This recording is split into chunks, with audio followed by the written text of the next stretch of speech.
Hello, it's me, Lewis here with a new video.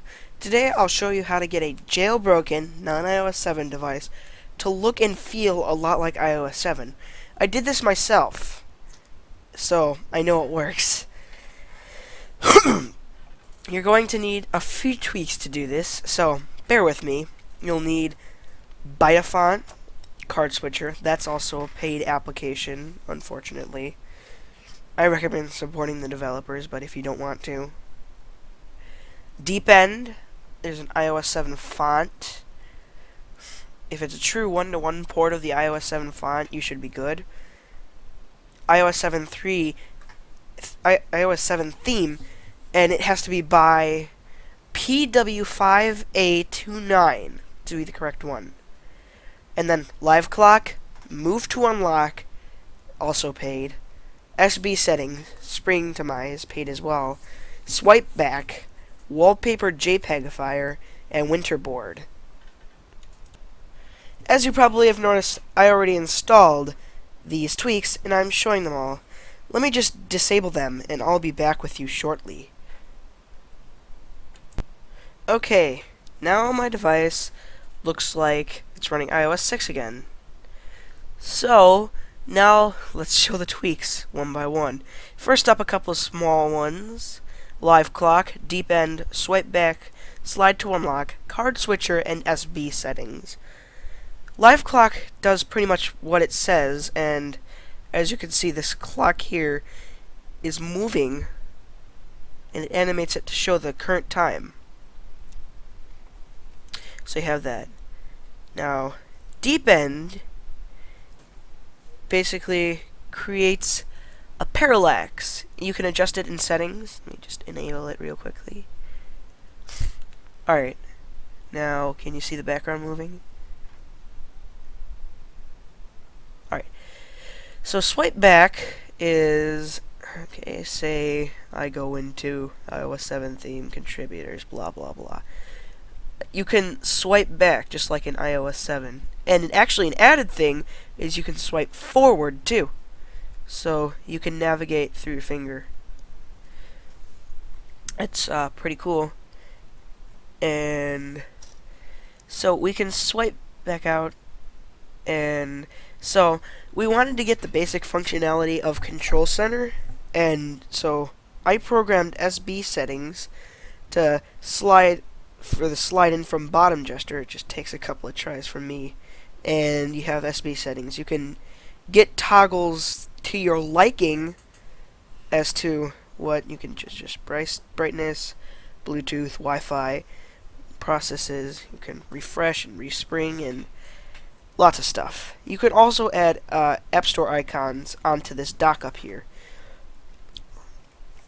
So there's that. Now,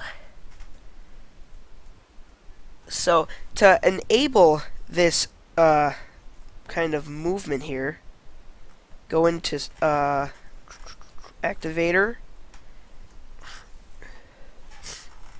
and you're going to want to go into Anywhere and find Slide in from bottom and assign it to SBSettings. I already have it set.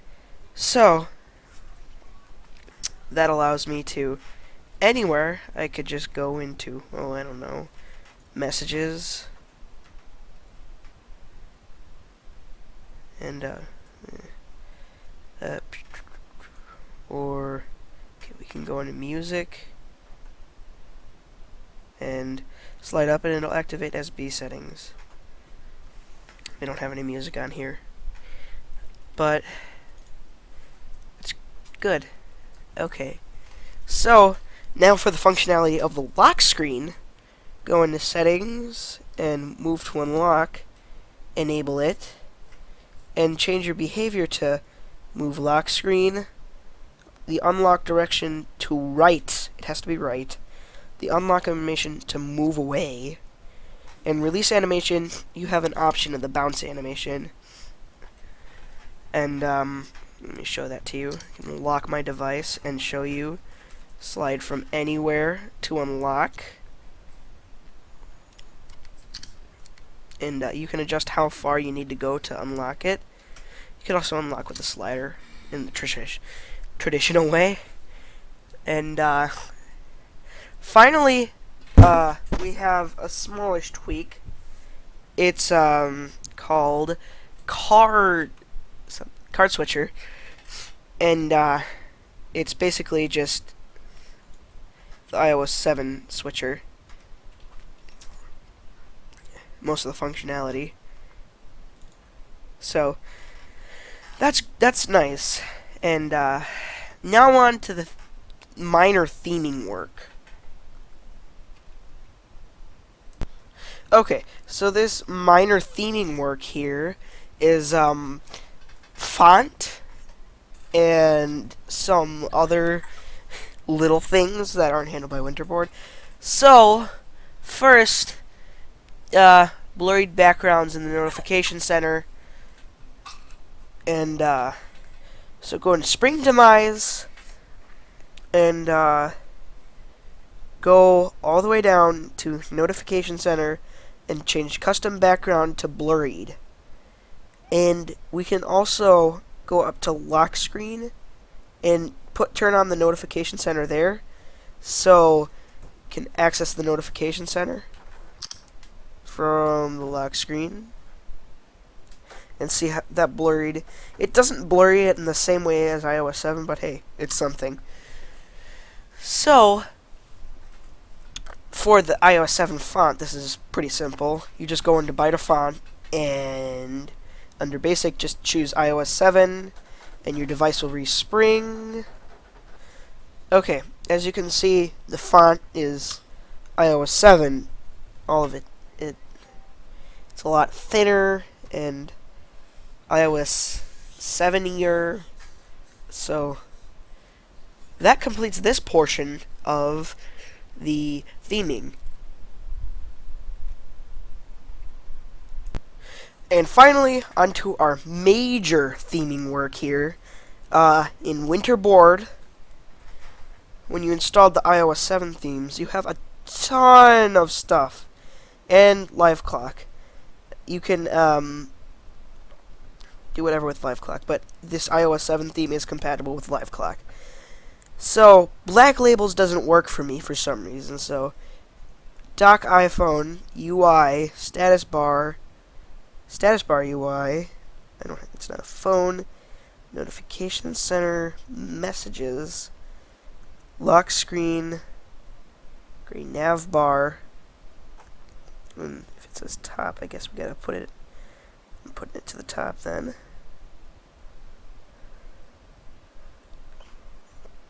Folders, not the blur linen, it doesn't work very well. And Apple icons. If you want, you can enable third-party icons. I just don't like it. And I also use no icon shadow. Okay, so you're going to have to go ahead and respring your device. Alright, now once that's done, it looks a lot more like iOS 7. A lot of the icons are themed. Settings. It changes the navigation bars to gray. So that's a welcome feature, but they're not exactly the same as iOS 7, but it's really close, and I give the people credit. Credit where it's due. Let's see. It also has this FAQ here. So here are the contributors. Thank you to all these people for making this all possible. This is just great.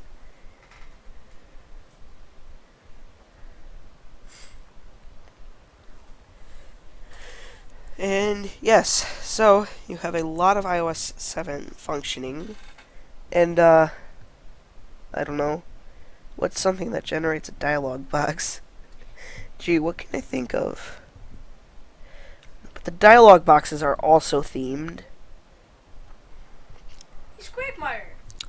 So that's it for the video. There are just a couple of things that aren't actually. The main thing is just you can't see your battery on the lock screen like a big version. You can, however, see it in this little one over there, and for some reason I just managed to layer it over twice. I don't know. But you can enable it. Oops. Did not mean to do that. Also, and slide in from screen bottom, and there you have that. So you can slide anywhere, and thanks for watching.